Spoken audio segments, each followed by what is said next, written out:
el Salmo 65. Vamos a ponernos de pie para mayor reverencia, pues vamos a leer la palabra de Dios. Dice así la palabra de Dios: tuya es la alabanza en Sión, oh Dios. Me llama la atención cómo comienza el Salmo, ¿no? Alabando a Dios. Y a ti te pagarán los votos. Tú oyes la oración y a ti vendrá toda carne. Las iniquidades prevalecen contra mí, decía el salmista, mas nuestras rebeliones tú las perdonarás. Bienaventurado el que tú escogieres y el que atrajeres hacia ti, para que habite en tus atrios. Seremos saciados del bien de tu casa, de tu santo templo. Con tremendas cosas nos responderás tú en justicia, oh Dios, nuestra salvación, esperanza de todos los términos de la tierra y de los más remotos confines del mar. Tú, el que afirma los montes con su poder, ceñido de valentía, el que sosiega el estruendo de los mares, el estruendo de sus ondas, el que sosiega el alboroto de las naciones. Por tanto, los habitantes de los fines de la tierra temen tus maravillas. Tú haces alegrar las salidas de la mañana y de la tarde, visitas la tierra y la riegas, en gran manera la enriqueces, con el río de Dios lleno de aguas, preparas el grano de ellas cuando así lo dispones. Haces que se empapen sus surcos, haces descender sus canales, la ablandas con lluvia, bendices sus renuevos. Tú coronas el año con tus bienes y tus nubes destilan grosura. Destilan sobre los pastizales del desierto y los collados se ciñen de alegría. Se visten de manada los llanos y los valles se cubren de grano y dan voces de júbilo y aún cantan. Pueden tomar asiento, hermanos. El que está manejando el videobeat, ¿qué tal si me coloca en el primer texto? Ahí subrayé una palabra. Tuya es la alabanza en Sión. La palabra ahí, alabanza, en el hebreo, significa elogiar. No quiero decir esto que la alabanza es elogiar. No. Cada vez que hay una palabra alabanza en la Biblia es casi una palabra distinta a la otra. No es como el griego y el hebreo es muy distinto al español. Nosotros utilizamos la misma palabra para varias cosas. Por ejemplo, amor. Yo amo a mi perro, yo amo el trabajo, yo amo la casa o yo amo a mi esposa. Pero utilizamos la misma palabra. En griego y en hebreo no. Son palabras distintas para cada cosa. Entonces ahí la palabra alabar significa elogiar. Significa canto donde demuestra a Dios las grandes hazañas. Interesante eso, ¿no? Alabar ahí es elogiar a Dios por sus grandes, ¿qué? Hazañas. Cuando yo encontré ese significado en el hebreo, yo dije, tremendo, ¿no? Cómo el salmista elogia a Dios por sus grandes maravillas. Y desde el verbo 6, del verso 6 al 11, al finalizar el Salmo, el salmista hace como un resumen de las cosas que él va a elogiar de Dios. Y ahorita lo vamos a ver con más detalle. Vamos a aplicarlo al tiempo de hoy. El salmista elogió a Dios por sus grandes maravillas. Nosotros somos muy buenos también para elogiar a otras cosas, menos a Dios, ¿no? Hay esposas que elogian muy bien a sus esposos o viceversa, ¿no? Hay hijos que elogian a sus papás, hay papás que elogian a sus hijos, hay amigos que elogian a sus amigos, hay compañeros de trabajo que elogian a sus compañeros. Hoy un alumno puede elogiar muy fácilmente a un profesor. A veces elogiamos a un cantante, a un artista. A veces elogiamos a un líder, a un pastor.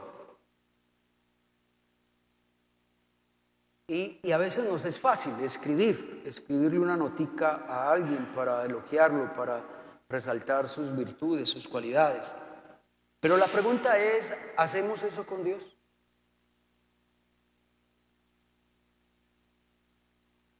También hay personas que en vez de elogiar a alguien y ser sinceros, hay personas que adulan. No sé si entienden la palabra adular. Adular significa elogiar a una persona de una manera falsa, elogiarla de una manera exagerada. Tú eres la más hermosa de todas las... ¿Sí me hago entender algo así?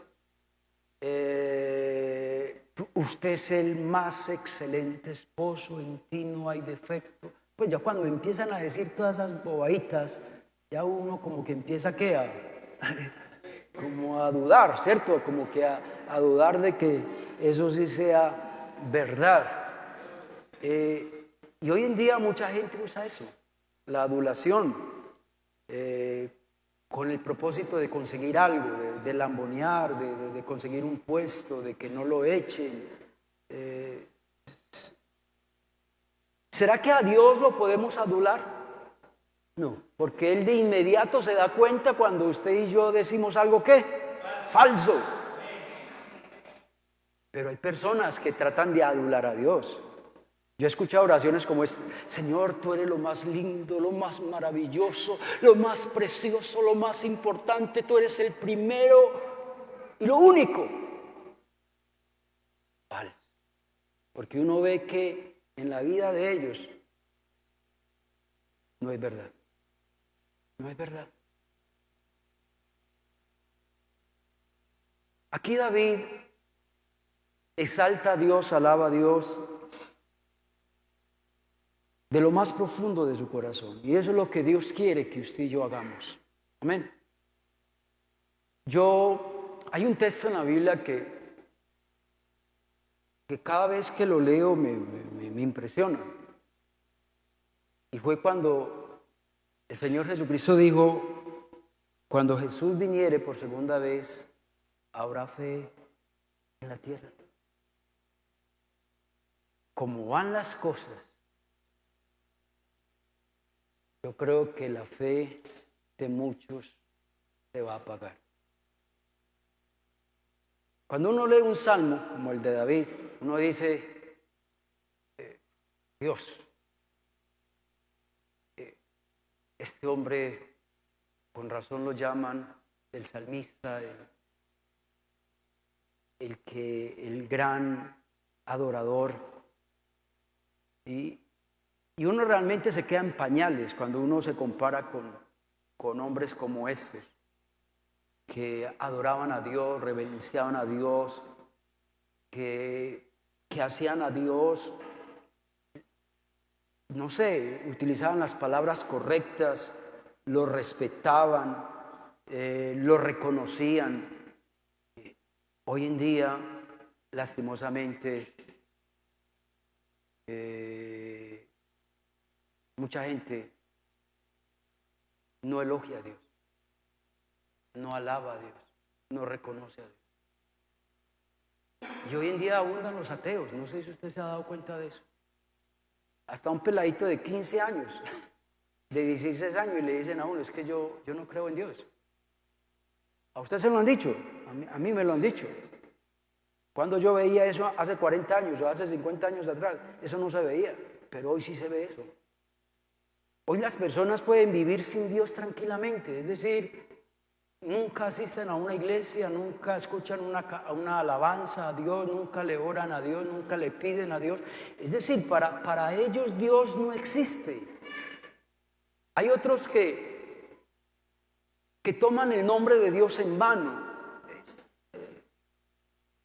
Yo sé que eso es uno de los 10 mandamientos. ¿Se acuerdan del Antiguo Testamento que todavía los podemos guardar? Y el Señor nos manda a no tomar el nombre del Señor, ¿qué? En vano. Y muchos de nosotros tomamos el nombre del Señor en vano.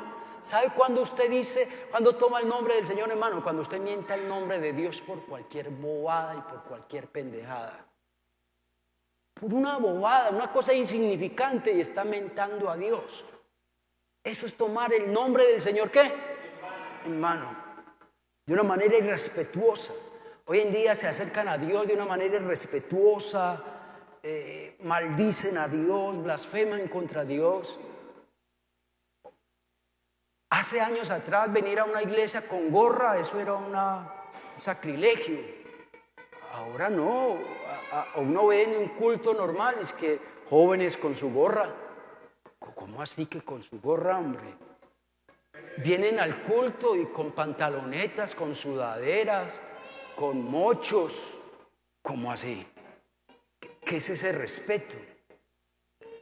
Entonces uno compara lo que David dijo en este salmo y lo compara uno con la vida de uno normalmente, y realmente los del tiempo pasado sí respetaban y reverenciaban a Dios de una manera que nosotros no lo hacemos. Amén, hermanos. El primer punto que quiero que tratemos está en el Salmo 65, versículo 1 y 2. Quiero que leamos estos dos versículos. Tuya es la alabanza en Sión, oh Dios, y a ti te pagarán los votos. Tú oyes la oración y a ti vendrá toda carne. Quise subrayar ahí la frase, tú oyes la oración. Reflexionemos sobre esa frase. ¿Es verdad eso? Tal vez usted y yo lo creemos, pero hay gente afuera que no lo cree, que creen que orarle a Dios es una pérdida de tiempo, que creen que nuestras oraciones no salen de este techo, que orar a Dios es orarle en vano. Y aún hasta hay cristianos que no creen que Dios escucha su oración. Pero entendamos bien esa frase. Dios no está diciendo que Dios contesta todas las peticiones. Dios no está diciendo eso. Está diciendo el salmista es que Dios escucha la oración. Escuchar es muy distinto a ¿qué? A contestar. Tenga la seguridad que si usted le ora a Dios con fe, Dios le va a escuchar.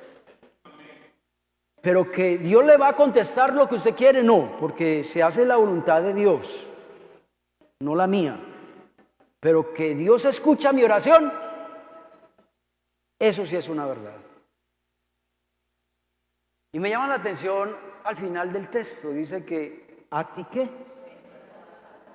A ti vendrá toda carne. Dirá usted, pastor, pero los ateos no buscan de Dios. Eso es lo que uno dice ahora, ¿no? Pero deje que pase por las malas a ver. Uno de los grandes ateos, Voltaire, creo que fue él fue el que escribió la Biblia satánica. Dice la historia que él cuando estaba agonizando, él en sus gritos le pedía perdón a Dios. Entonces, hoy un ateo y se cree muy guapo, hoy, pero mañana, pasado mañana, quién sabe. Y si el texto dice que a ti vendrá ¿qué? Toda carne, es porque Dios hace que toda rodilla se doblegue ante Él. Amén, hermanos. ¿Cuánto le dan gloria a Dios? Amén.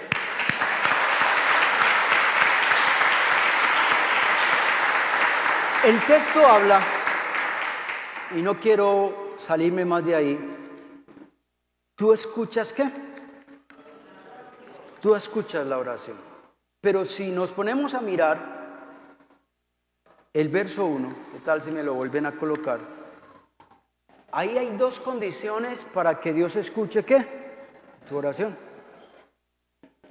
¿Y cuál es la primera condición ahí? Alabar a Dios. Si usted es una persona que no alaba a Dios, si usted no es una persona que elogia a Dios, que le reconoce a Dios su obrar, sus bendiciones, entonces Dios no va a escuchar su oración. Y la otra condición que hay en ese verso es que usted tiene que pagar ¿qué? Sus votos. ¿Cómo así que sus votos? No. A veces nosotros cuando estamos emocionados, cuando estamos en la presencia de Dios, le prometemos a Dios ¿qué? El cielo y la tierra. Y después de que salimos de la presencia de Dios, se nos olvida todo. Entonces Dios dice, yo voy a escuchar la oración, pero de aquellos que pagan ¿qué?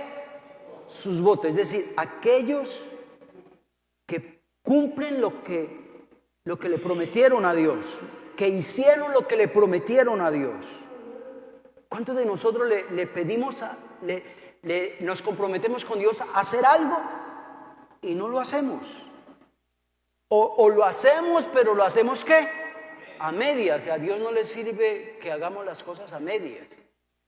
Yo no sé usted cómo se siente cuando alguien se comprometió a hacerle algo a usted y no se lo hace. ¿Cómo se siente usted?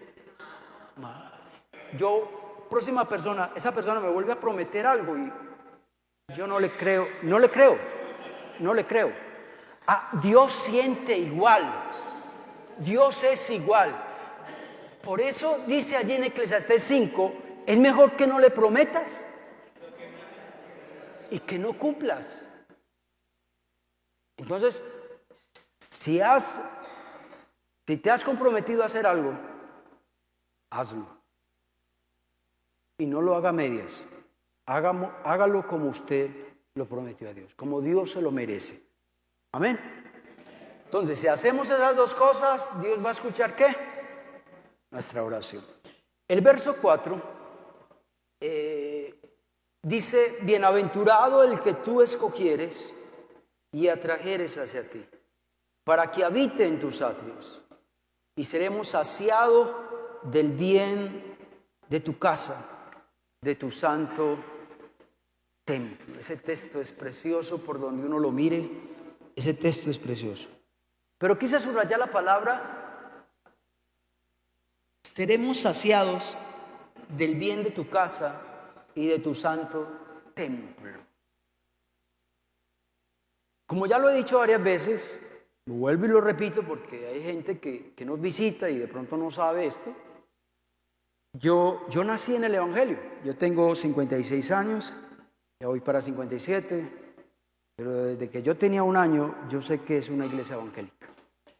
Es decir, los que nacimos en el Evangelio podemos decir que los mejores momentos de nuestra vida lo hemos pasado dentro de esta casa, lo hemos pasado dentro de este santo templo.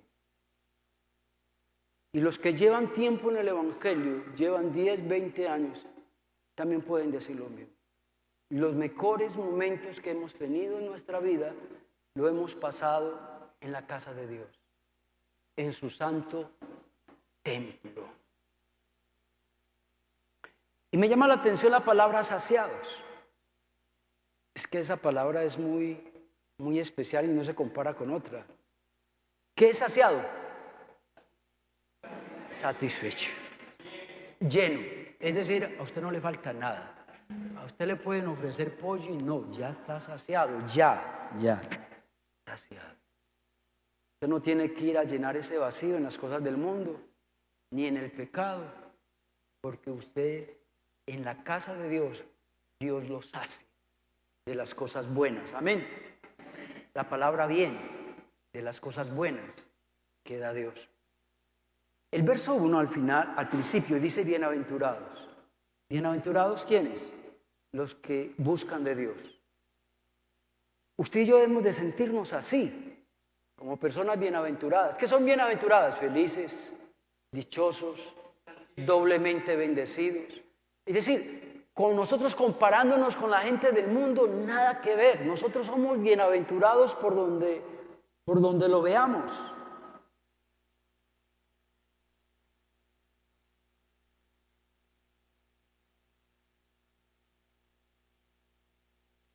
Verso 5, creo que el que sigue, sí. Verso 5. Con tremendas cosas nos responderás en tu justicia. ¿Cierto que Dios nos ha respondido con tremendas cosas? Oh Dios de nuestra salvación, esperanza de todos los términos de la tierra y de los más remotos confines del mar. Quiero subrayar esa última frase. Esperanza de todos los términos de la tierra y de los más remotos confines del mar. Usted sabe que esa frase se está cumpliendo hoy en el Popular número 2, en el playón donde usted vive, en Zamora, en Popular 1, por la 46, en la Francia, en Zamora. Es decir, ese texto se cumplió en su vida, en mi vida. Ustedes saben que David era judío, y los judíos, ellos son muy costumbosos. Es decir, ellos nunca tenían el propósito de mostrar a Dios, ni evangelizar, ni compartir de Dios, ni de su palabra, no. Ellos solo se congregaban ellos solos, y hasta el día de hoy. Y ellos no se reunían con nadie que no fuera, ¿qué? Judío. Y los rechazaban, los menospreciaban, lastimosamente hasta el día de hoy. Porque los judíos nunca han tenido esa mentalidad que tuvo Dios con el pueblo. Es que Dios tenía un propósito con el pueblo de Israel. Desde que llamó a Abraham, ¿se acuerda cuál fue la promesa que Dios le dio a Abraham? En ti serán benditas, ¿qué? Todas las naciones de la tierra. Pero el pueblo de Israel no entendió eso.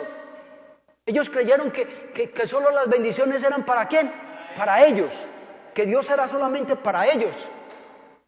Pero aquí el salmista, inspirado por Dios, sabía que esto era una visión global. Es decir, esto era a nivel mundial. Eso era algo más allá del pueblo de Israel. Imagínense, hasta nosotros nos alcanzó el amor de Dios y la misericordia de Dios. Pero eso ya estaba escrito hace años. Este salmo se escribió más o menos hace por ahí más de 3.000 años, más o menos, o 3.500 años.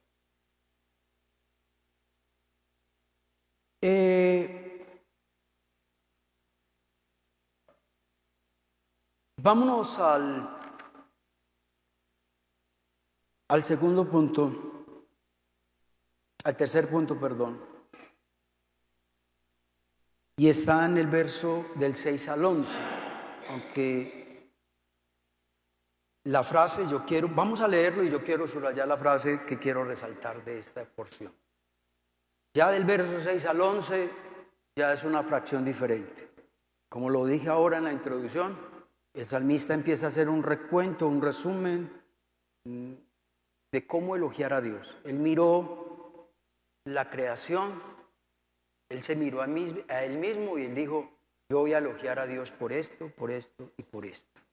Y qué bueno que usted y yo también hagamos lo mismo, que podamos ver la mano de Dios en todo lo que está a nuestro alrededor. Eso es alabar a Dios. Amén. Salmo 65, del 6 al 11, dice, tú, el que afirma los montes con su poder, ceñidos de valentía. Ahorita vamos a hablar de esas palabras. El que se sosiega el estruendo de los mares, el estruendo de sus ondas y el alboroto de las naciones. Por tanto, los habitantes de los fines de la tierra temen tus maravillas.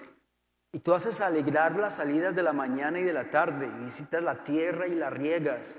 Y en gran manera la enriqueces con el río de Dios lleno de aguas. Preparas el grano de ellos cuando así lo dispones. Haces que se empapen sus surcos, haces descender sus canales, las ablandas con la lluvia, bendices sus renuevos. Pero quise subrayar esta frase porque para mí esta frase encierra todo lo que dice del verso 6 al 11. Tú coronas el año con tus bienes. Desde que comienza el año hasta que termina el año, Dios nos corona ¿con qué? Con sus bendiciones. Amén. Dios nos corona con sus bendiciones. Y tus nubes destilan glosura, destilan sobre los pastizales del desierto, y los collados se ciñen de alegría y se visten de la manada de los llanos, y los valles se cubren de grano, dan voces de júbilo y aún cantan. Entonces, ¿qué dice el salmista? Tú bendices o nos coronas con tus bienes todo el año, todo el año. Y el verso 6 empieza por frases. Dice, tú afirmas los montes con su poder. Yo no sé si usted sabía que las montañas no están ahí por lindas. Que las montañas tienen una función dentro de la naturaleza. Yo no sé si usted sabía.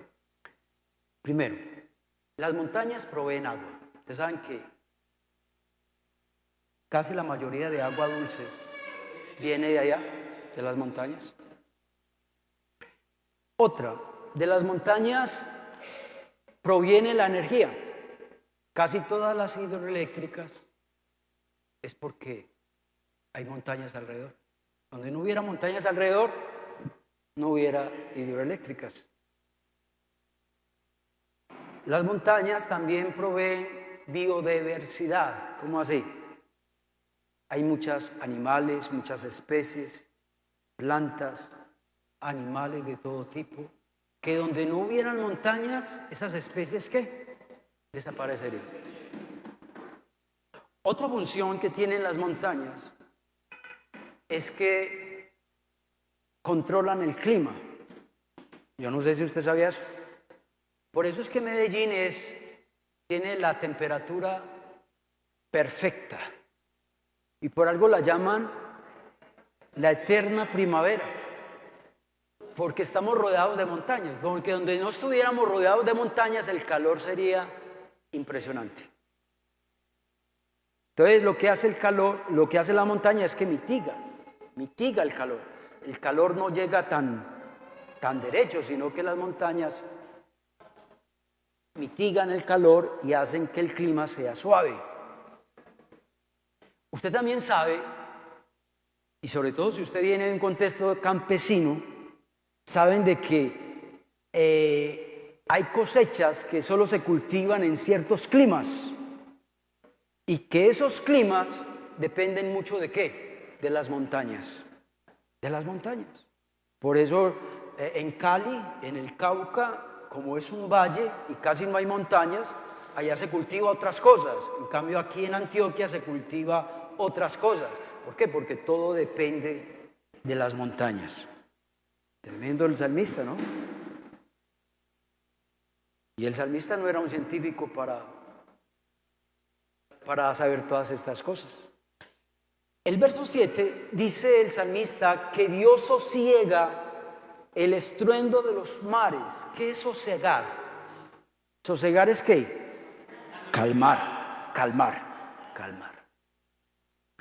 Donde Dios no sosegara los mares, ¿qué pasaría? ¿Usted sabe que es más mar que tierra? Son 3 veces más agua que tierra. Y donde Dios no controlara el mar, usted y yo hace ratos hubiéramos ¿qué? Desaparecido del mapa. Pero también el salmista está diciendo, no solo Dios sosiega los mares, también Dios sosiega ¿qué? ¿Qué dice ahí? Pero es que ¿quién está manejando el Biobío? No, yo hace ratos pasé por ahí, exacto. Las naciones.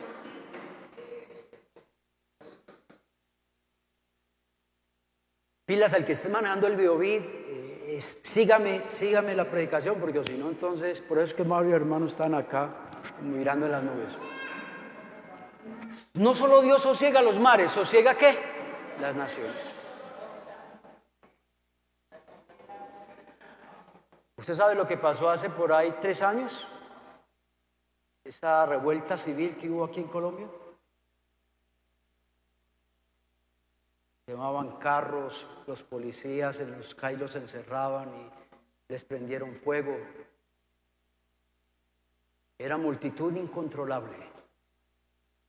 Y uno cree que una guerrilla, un grupo paramilitar, son ingobernables, que no se pueden sosegar.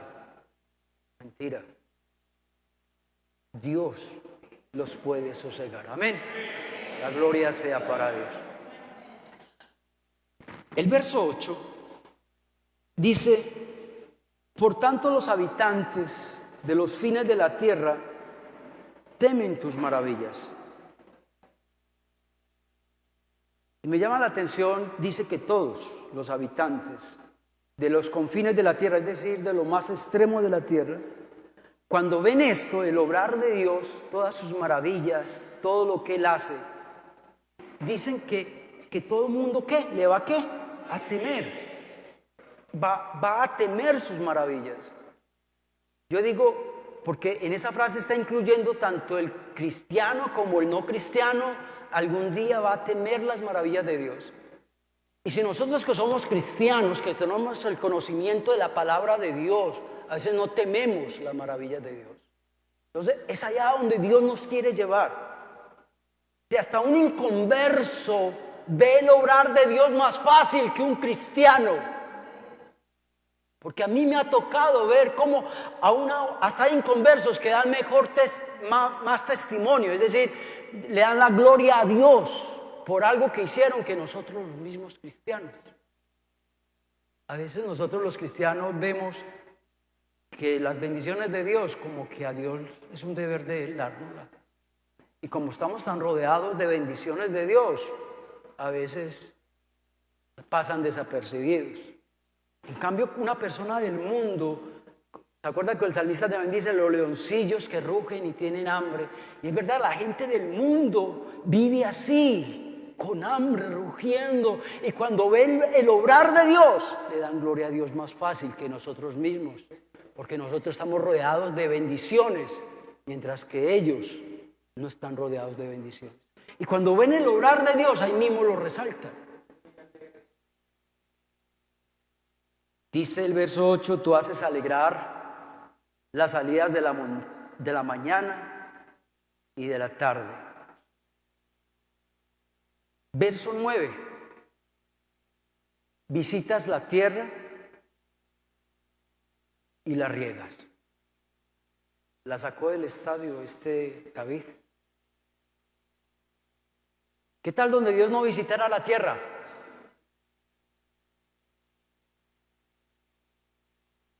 Esta tierra sería un ¿qué? Un descontrol. Y la riegas. Aquí hay varias personas que vienen del campo. Y lo que voy a decir, eso es una verdad. Hace 50 años la tierra era muy productiva.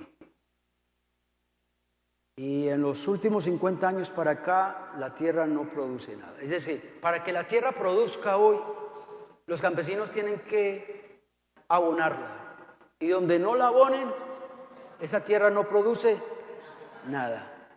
Pero ¿cuántos años lleva la tierra produciendo? Toda la vida. Y se cumple lo que dice la Biblia. Dios ha sostenido, ha visitado la tierra y Dios la ¿qué? La riega. ¿Y sabe qué es regar o no? Cuando usted riega las matas. Cuando usted las riega las matas, ¿qué le pasa a las matas? Se vuelven bonitas. Cuando usted no las riega, ¿qué le pasa? Se seca hasta un cactus, ¿sí o no? Ya. Aquí el salmista está diciendo que si no fuera por el obrar de Dios, la vida del ser humano desaparecería. El verso 9 habla del río de Dios, de las lluvias llenas de aguas, preparas el grano. Nosotros que estamos en el campo, a nosotros como que no nos importa mucho eso si llueve o no llueve. Antes si no llueve, le decimos Dios, gracias a Dios porque no llueve. O si está lloviendo mucho, le decimos Señor, estamos cansados de No, porque estamos en la ciudad, pero donde usted estuviera en el campo, usted le daría gloria a Dios porque sale el sol, usted le da gloria a Dios porque cae agua, porque ellos saben que todo eso hace parte para que haya ¿qué? Para que haya fruto. Verso 10. Haces que se empapen sus surcos, haces descender tus canales, torrencial de agua, ablandas la tierra con la lluvia, ¿Y bendices qué? Sus renuevos. Bendices sus cultivos. Yo no sé cuántos han ido al campo, creo que todos. Y yo creo que una de las cosas más lindas que yo he podido ver es ver un cultivo de cualquier producto, ¿no? De maíz, de col, de repollo, de uvas o de moras. Yo creo que no hay cosa más linda que ver eso, ¿o no? No hay cosa que le alegre más al corazón a uno de ver esos renuevos, esos cultivos abundantes. Según estos textos que acabamos de leer, Dios es el amo de la tierra y el cultivador perfecto y adecuado para los cultivos. Dios siempre está pendiente de la lluvia, del sol, del calor, y Dios está pendiente para que todo crezca. Mientras un agricultor descansa, mientras un agricultor está de noche descansando, Dios está trabajando en sus cultivos. ¿No le parece lindo eso? Mientras que el cultivador descansa, Dios está preparando todo para que salga la cosecha. ¿Usted se imagina donde no haya cultivos? Donde los campesinos no cultiven nuestros alimentos, todos moriríamos ¿de qué? De hambre. ¿Va lo que está pasando en Nariño? Ya se escaseó los alimentos. La gente tiene plata, pero no tiene forma de comprar comida porque no hay desabastecimiento. Y nosotros porque tenemos plata y vamos a la legumbrería y vamos al supermercado. Pero donde no se cultivara la tierra, los 8.000 millones de personas que vivimos, que existimos, dejaríamos de existir. Así de sencillo. Entonces, si ven a Dios obrando en cosas que tal vez usted y yo ni hemos pensado en eso. No hemos pensado en eso. Pero el salmista pensó en eso. Ya para terminar, verso 11 al 13, tú coronas el año con tus bienes, como lo decíamos ahora. Desde que comienza el año hasta el fin del año, Dios nos llena de sus bendiciones. Tus nubes destilan glosura, destilan sobre los pastizales del desierto y los collados se ciñen de alegría, es decir, los montes se visten de gala. Qué lindo cuando uno ve un monte lleno de hierba, de pasto, de cultivos. Verso 13, se visten de manadas, otras versiones dicen rebaños. Usted ha ido a lugares donde usted ve 100 vacas, 50 vacas, ovejas. Eso es hermoso. ¿Y cómo lo dice aquí el salmista? Es que Dios viste el campo con sus rebaños y los valles se cubren ¿de qué? De grano. ¿Y por qué se cubren de grano? Porque Dios está detrás de todo eso. Es allá donde el salmista quiere llevarnos. Que podamos ver el obrar de Dios a nuestro alrededor. Que le podamos elogiar, resaltar, alabarle, exaltarle. A veces no hacemos eso. A veces no hacemos eso. Oremos. Dios, gracias por tu palabra. Gracias, Dios, por este hermoso salmo. Y gracias, Dios, porque estoy todos los días más convencido de que el salmista David, por algo tiene ese título, a quien Dios no le ha dado más ese título a nadie más. Un hombre conforme al corazón de Dios. Porque realmente cuando uno lee un salmo de estos, uno se da cuenta de la calidad de cristiano, de creyente que era David. Ayúdanos, Dios, a parecernos en algo a Él, que podamos aprender algo de este salmo y que podamos ponerlo en práctica en nuestro diario vivir. Llévanos en paz y en bendición a nuestros hogares.